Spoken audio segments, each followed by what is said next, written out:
अपने बात को रख रहे हैं मजबूती के साथ। ये ताकत हमको संविधान दिया है। आज संविधान नहीं होता तो आप और हम यहाँ नहीं होते, गुर्बत की जिंदगी जीते जैसे कि हमारे पूर्वजों ने जिया था। इसलिए बाबा साहब कहते हैं कि education is a man power, शिक्षा ही असली ताकत है। शिक्षा ही शेरनी का दूध है, शिक्षा वो शेरनी का दूध है जो पिएगा वही दहाड़ेगा।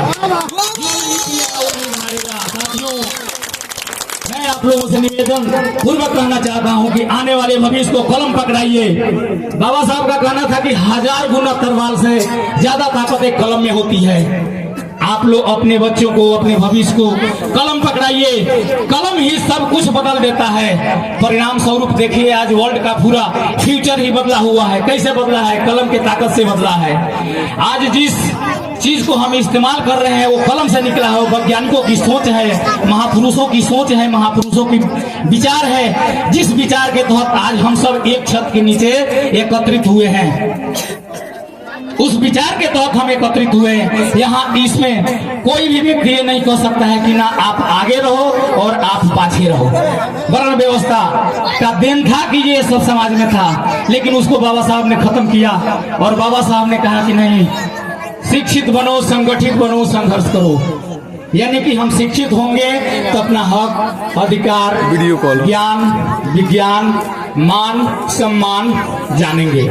तो जब हम जान जाएंगे तो उसके लिए हम संघर्ष करेंगे। संघर्ष करेंगे तो हमको अधिकार मिलेगा, जिस अधिकार से हम आज जी रहे हैं, सर उठा करके जी रहे हैं और अपने भविष्य के लिए सोच रहे हैं कि हमारे बच्चे जितने हैं पढ़े लिखें और आगे बढ़ें, समाज के लिए, देश के लिए लड़ें और सात्विक विचार लेकर के चलें जो हमारे महापुरुषों ने दिया था, और उस विचार को आगे बढ़ाएं। हम अपने पूर्वजों को जाने। किसी भी समुदाय के लिए उसका इतिहास सामूहिक स्मृति होती है। इसलिए दोस्तों, इतिहास जानना जरूरी है। जब हम इतिहास जानेंगे तो वर्तमान को समझेंगे, वर्तमान को समझेंगे तो हम भविष्य की नींव डालेंगे कि हमारा भविष्य कैसा होना चाहिए। यही सपना हमारे बोधिसत्व बाबा साहब बी आर अम्बेडकर जी ने देखे थे और उस सपना के तहत ही आज हम लोग यहाँ एकत्रित हुए हैं। उस सपने को बढ़ा रहे हैं। यदि नहीं बढ़ता है तो जो अधिकार मिल गया है वो अधिकार हमको खत्म नहीं होनी चाहिए।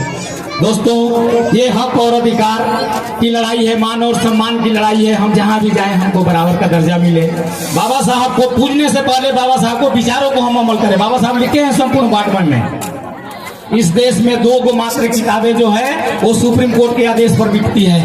एक है संपूर्ण बाढ़ में जो बाबा साहब लिखे थे, और दूसरा है पेरियार ललई यादव का जो सच्ची रामायण। 2 किताबें सुप्रीम कोर्ट के आदेश पर इस देश में बिकती है।